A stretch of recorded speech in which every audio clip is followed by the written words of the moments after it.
The Passover communicated to the Israelites that good or bad, insider and outsider, it didn't matter who you are or where you came from. It didn't matter whether you would fall into the oppressor class or the oppressed class.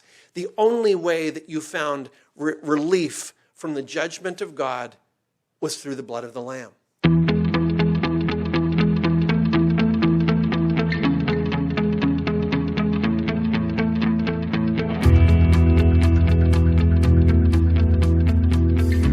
Today we're reflecting on that Good Friday, and I think for many of you, you have to rely on the calendars and the reminders, because nobody really knows when Good Friday is going to come, do they? It's complicated. Last year, I think we were in the middle of April. Next year, we'll be at the end of March. It keeps moving around. There's a Latin word for a very complicated computation that goes on to calculate it, and it's complicated for a reason. It's complicated because it involves Julian calendar, Hebrew calendar, and all trying to tie back to a date that we associate with Passover. And it's that connection to Passover that I want to consider with you this morning, not only as it points forward to that last meal that Jesus celebrated with his disciples, but as it helps us to understand Jesus' final week, and in fact, the pinnacle of that week that we are looking at today in his death on the cross. Now, in Exodus 12 that we read earlier, you will have noticed that it began talking about dates. Began mentioning for us that Passover was to be the beginning of a new year. And it's interesting because right at creation, God laid down a pattern for how the week would play out. He specified with great detail, there are going to be these 6 days, and then there's a seventh, and the seventh day God rested. And he went into detail about the week, but it wasn't until thousands of years later that God spelled out when he wanted them to mark the beginning of a year. And he wanted them to mark the beginning of the year. He waited until his deliverance, until it was this monumentous celebration that we come to know as Passover. He was hard-coding right into the message of their calendar so that every year as they were to think of their lives and to schedule all of the things that would take place, they would know it always begins with God's deliverance. It always starts with Passover. The year has to begin in reference to how God rescued us from the judgment that we would have otherwise suffered. And so the message was that God's salvation is a new start. It's a new beginning. It's a new hope. And it is one of the reasons why we are celebrating the way that we are right now, because it is still all of those things for us. Now, there are 3 dates in particular that are spelled out in the Old Testament that are made clear for us to try to understand something about them. That first month came to be known as Nisan. And Nisan 10, 14, and 15 were the ones that were specified. It was on the 10th that the lamb would be chosen. And then there were a number of days, it was examined, that lamb had to be perfect, it had to be without blemish, without spot. And so there were these days where it would have been inspected, and to make sure that you have a perfect lamb. Then on the 14th of Nisan, that lamb was sacrificed. And that sacrifice of the lamb took place late towards the end of the day. And in Jewish reckoning, you begin at nightfall. Your day begins at nightfall, and it continues through the morning, through the rest of the day. And it's at nightfall on the following day that you start a new day. So on that Nisan 14, it was just before nightfall, at twilight, the lambs were sacrificed. And then following that, just at the beginning of Nisan 15, just a little while later, they would then celebrate Passover. It's curious that God would be so precise about these three particular dates. And as you look in the Old Testament, you think, well, why is God singling out those dates? Why mark them out with such clarity? But later that will become clear. It's also curious about how the meal was so rushed. Everything about it, everything about this Passover meal is designed for speed. If you were to want to maybe celebrate a very simple, crude form of Passover this year, there are many developed traditions. There are many things that have come to be a part of the symbolism of Passover. But one of the things that you could do, just very simple, you could get the family in the car, head to get some fast food at a drive-through and eat it with the car running.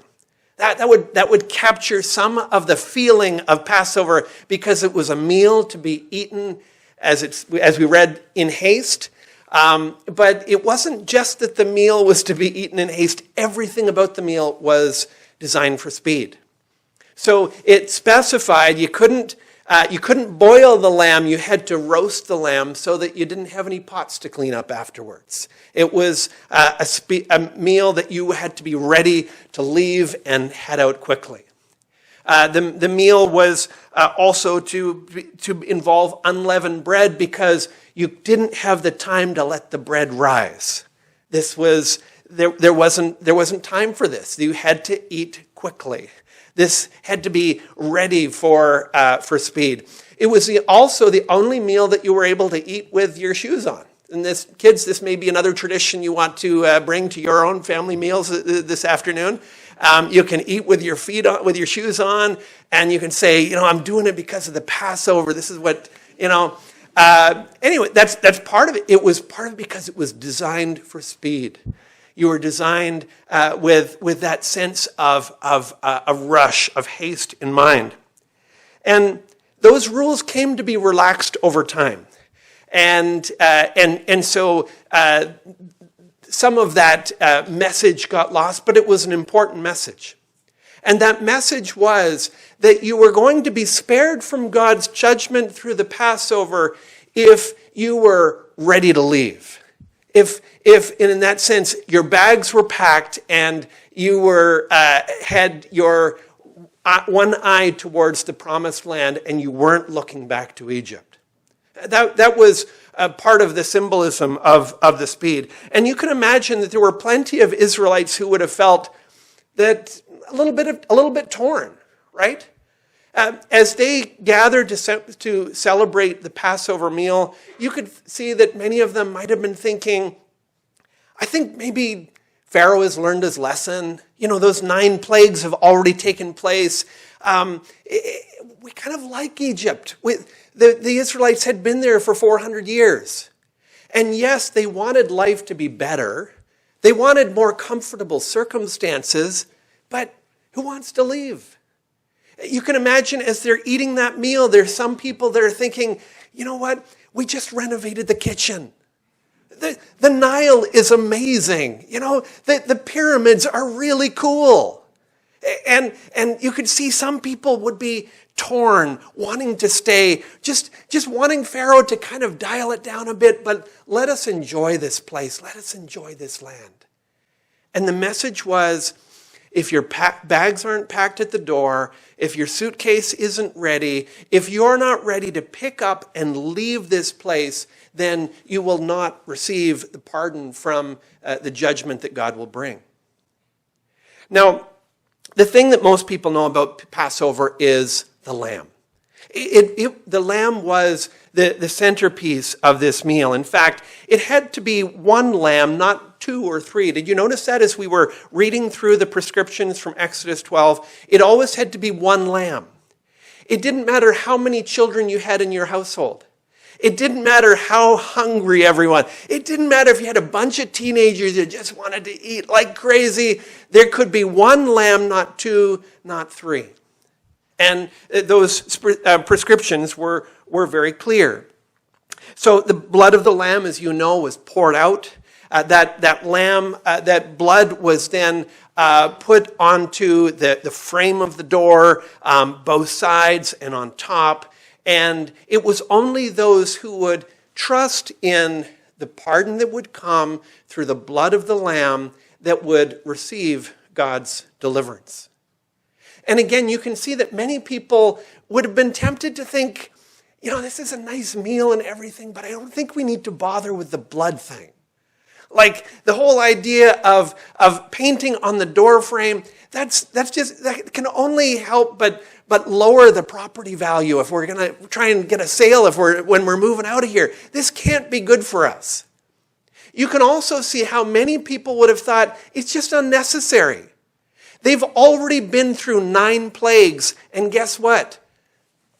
The Israelites were spared from every one of them. It would have been easy for them to say, we're Jewish. We don't need to do this. We'll be spared. We're God's people. And yet, that was not how Passover worked. It was only those who would put their trust in the blood of the Lamb. It was only those who were spared, only those who were pardoned. You can also see that there are other people who would have concluded, there are good people and bad people in this world. Surely the slave masters, they're the bad people. They're the ones that are going to get God's judgment, not us. We're the good people. We're the oppressed people. We're the victims in all this. What do we need to be worried about blood on doorposts? And yet, again, that's not how Passover worked. The Passover communicated to the Israelites that good or bad, insider and outsider, it didn't matter who you are or where you came from. It didn't matter whether you would fall into the oppressor class or the oppressed class. The only way that you found relief from the judgment of God was through the blood of the Lamb. And they would have to put their trust in that blood sacrifice, that they might be spared from what God was about to do. And all through that, he's communicating to us, salvation is only for those who will trust in the blood of the Lamb. Now, as we put all of those things in our mind by way of background, now we fast forward and we try to see how Moses might have understood or perceived what was going on with Jesus and his Passover. And there was lots that Moses would have been surprised and shocked by. The first shock would have come through the timing. Now, Jesus and his disciples were they were very familiar with the timing of Passover, and yet as they gathered in the upper room to celebrate the Passover, they did so on Nisan 14, not Nisan 15, the way everybody else in Jerusalem would have. They celebrated Passover a day early. Now, that year, Nisan 14 began at nightfall on that Thursday evening, and it continued through the night and all day on that Friday. But given how clear the prescriptions had been in Exodus 12, Moses would have shook his head and thought, what on earth are they doing? They've got this wrong. It's a day early. What's going on there? And the disciples, too, must have had some sense of this is all very strange, Jesus. Why this timing? The second shock would have been the words. With the Passover, it is not just a meal, it is a meal intended to communicate something, to hand down traditions, and to make clear what is happening with understanding God's salvation. And so when you have a Passover meal, whether in a Jewish home today or in Moses' day or with Jesus and the disciples, the head of the household will have the responsibility of explaining the traditions, and there are questions that the children will ask, and there are answers that are given. And every person in this is carrying it out, is almost reenacting a play every year. They're taking their parts and describing the traditions, and it's well rehearsed and repeated every year so that people know the story. Jesus stands up, and he, like the head of any household, would describe the traditions. He would describe why we are doing what these different things mean. But as Moses would have watched, or as the disciples would have sat around that table, their mouths would go open as they recognize Jesus is going completely off script. We know what you're supposed to say at these moments, and Jesus is saying things completely unlike anything we've ever heard before. When he breaks the bread, instead of pointing people back to that exodus from Egypt and describing the deliverance that God had brought on that night through the death of the lamb, instead, as he breaks the bread, he said, "This is my body." And then as he takes the cup and is supposed to describe again the symbolism pointing back to the deliverance from Egypt, the deliverance that God had brought through the death of a lamb, he instead says, "This is my blood. Drink it." And for a Jewish person to be taught to have it described to them as blood, and then for them to drink blood, like, I've never drank blood in my life. This is something that we're told not to do. We're always to be careful about pouring out the blood from any meat, and this is all very strange. And so there are so many things that were a part of that were shocking to the disciples as they see Jesus redefining the most sacred meal in the entire Jewish calendar, one that was pointing back to the starting point and the foundation of their faith and their understanding of salvation. And as they did that, as they saw that, they saw he is redefining this most sacred celebration in terms of himself. He's the center of this. And somehow it is his life, his death, that is being described as the means of our Passover, of our deliverance, of our exodus. Now, Moses probably, although he would have been shocked by those things, he surely would have been most shocked by what the menu was for that night. Because as he's reading down through the list of things that they're going to be eating, he's obviously looking for lamb on the menu. Like, it doesn't matter. It's supposed to be roasted, but maybe you're going to boil it, Jesus. You seem to be kind of playing fast with the traditions here, but no Passover lamb? Nothing? You can read through Matthew, Mark, Luke, and John. There's no mention of any lamb being eaten. There's no mention of any lamb being sacrificed.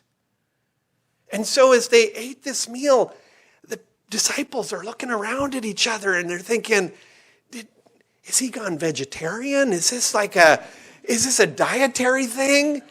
Did he just forget? Are finances tight? Could we not afford it? What's happening here? They sing a hymn. They go out to the Garden of Gethsemane. And all of these questions are still floating around in the disciples' minds.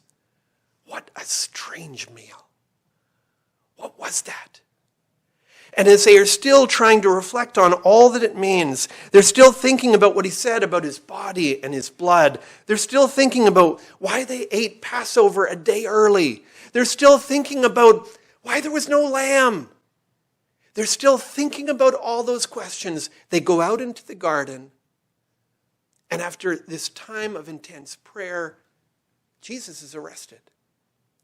And Jesus later, as that day, Nisan 14, is progressing, as that day continues on, Jesus is arrested. He is tried.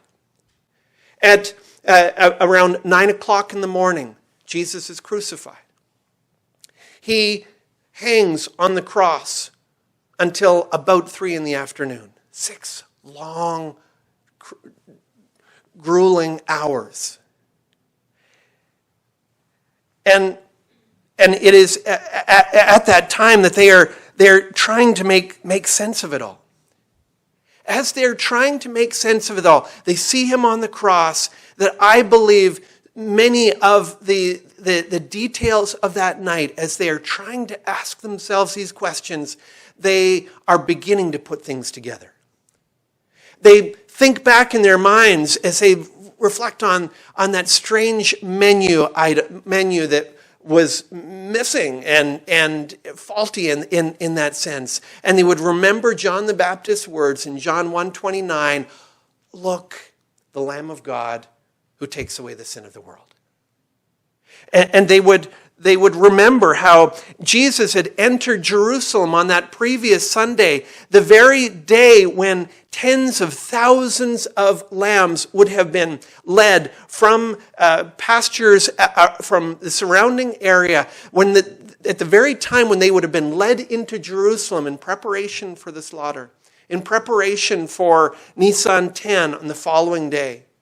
That very day when those lambs, having come into Jerusalem, would then be led into the temple for them to be selected by Jewish families. It was on that very day, Nisan 10, the Monday of Passion Week, when Jesus entered the temple. And what happened when Jesus entered the temple? But he was examined, he was tested. They were seeing whether this lamb that God had provided was in fact sinless, whether he was in fact the one who was promised to come. They would still be reflecting on that, and they would see his death now on Nisan 14, the day of preparation. The very day when, again, tens of thousands of lambs would be slaughtered in preparation for Passover. They would see Jesus on that cross and recognize he is the Passover lamb. He was the one. The reason that he was missing wasn't because he forgot something. It was because he was our Passover. He was at that table with us, and we didn't even recognize him. We didn't realize. But they came to. In the days following Jesus' sacrifice, thousands trusted in Jesus as their Passover lamb. They trusted in him for forgiveness. They looked to him as their Lord. They put their trust and faith in him and declared him as their deliverer. He was what the tradition had been pointing to and preparing them for. And you can see how, in that sense, how powerful traditions can be. How over hundreds of years God had been preparing for this day, and he'd preserved this and prepared a people through the tradition. And as powerful as traditions can be, you can also see how people can get lost in them. How people can take a tradition and miss what the tradition is pointing to. Miss the point of the tradition. In Jesus' day, there were many people who just loved the Passover tradition. They loved the familiarity of it. They loved the lamb. They loved the bitter herbs and the unleavened bread. They loved reenacting all of the questions and the answers, and they loved going through and reenacting this special time. That was a special time for many in Israel. But there were some who'd stopped thinking about what it pointed to. There were some for whom the tradition had just become a tradition. It was something that they just did. And so when the true Passover lamb came to die for their sins and to deliver them once and for all, there are many that missed it. Lost in the tradition, lost in what God was seeking to accomplish in their midst. And I think we need to be careful of doing the same thing in our own lives, even this morning. Chances are you're here this morning because you like Good Friday. You're here because you always celebrate Good Friday. You celebrated Good Friday last year and the year before that. Or maybe you're saying, oh, I'm celebrating it this year because the pandemic, I couldn't celebrate it the way I wanted it to. And it just feels good to be in church celebrating Good Friday. It's a tradition. It's a Christian thing. It's a good thing. It's a religious thing. And that's good. But traditions have a way of having people lost in them. We can love the tradition and lose sight of what the tradition points to. And so let's make sure we haven't missed the message of it. Let's make sure, for instance, that we get the message about the dates. Next time you're thinking, when on earth is Easter this year? Like, why is it in March or why is it in April? Why can't I just agree on one date? Next time you're thinking that about Good Friday or Easter, I want you to remember why it's so confusing. Remember a God who told the Jews they were to reset their calendar with the Passover. Remember that it was a new start. It was a new beginning. This was to mark everything that would happen in the year. Everything that was in their lives were to be centered around this new beginning. It was a new hope. It's not a coincidence that it was at this meal that Jesus announced a new covenant. A new way that God had of relating to his people. It was to be a new beginning, a new hope, a new start, a new foundation for the people of God. And so if you're here thinking, I'm just adding a little bit of Jesus to my life, and that's great, then don't do that. Don't miss the message of this. This is not about adding a little bit of Jesus to your life. It is about starting over with Jesus and his deliverance in the center. It's a new beginning. It's a new life, a new start, or it's something other than Jesus had intended for us. Now, that new start is only possible for people who have their bags packed for the promised land.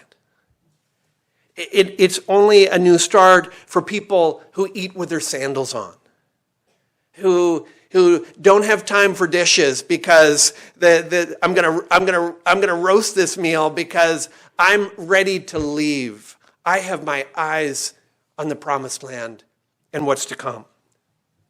That means you're willing to give up the things of this world that aren't compatible with the new life Jesus calls us to. And so is there something holding you back, weighing you down?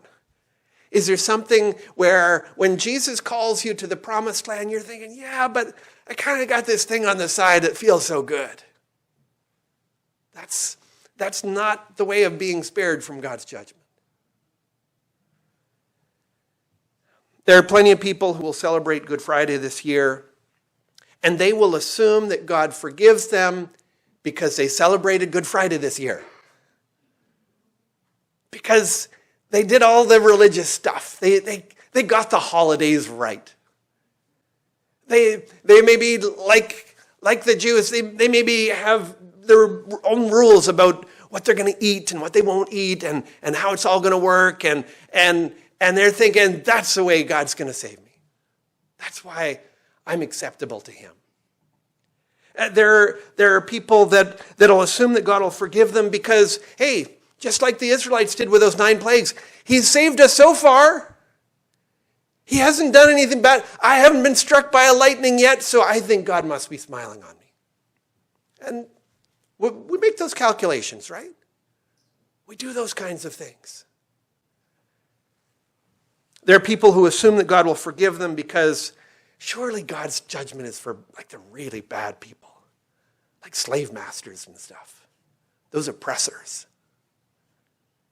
That's not the message of Passover, and it's never God's message in the Bible.